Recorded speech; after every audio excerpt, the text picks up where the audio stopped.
Reiņa mājā Berkinelē mēs vienmēr lepojamies ar savu pliekšāno abeļdārzu. Protams, dārzam ir vairāk gadi, ir palikušas abeles, kurām ir vairāk kā 100 gadi, un šīs ir šķirnes ļoti vērtīgas un nepieciešamas saglabāt.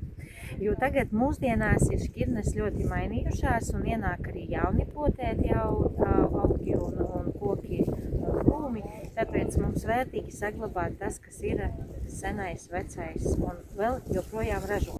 2018. gadā mēs esam iesākuši šo ideju labi iekārtot dārzu. Tā kā it kā vecais dārzs ir vienā pusē un jaunais dārzs ir otrā pusē mājai. Šodien mēs izdomājuši, ka vajag pavasarīgā pēclieldienu laikā doties dārzā. Berkineles dārzā ir jaunas izaudzētas ābelītes un jauns dārzs, bet jebkurā skatī jāievieš kārtība. Tā arī mēs izdomājām, ka lūk šeit uztaisīsim koka griešanas meistarklasi, koka veidošanas vainaga meistarklasi. Lūk, tādā gadījumā mēs uzaicinājām ekspertu Albertu Mendriki no koka audzētnes Sēliet.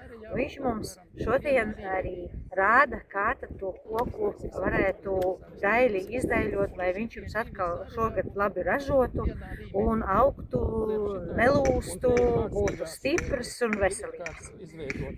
Šodien ir ieradušies arī pieteikušies cilvēki, no mūsu novada ļoti patīkama interese, un arī šos kokus, ko mēs mācījāmies arī izveidot vainagu, mēs iestādīsim savā dārzā.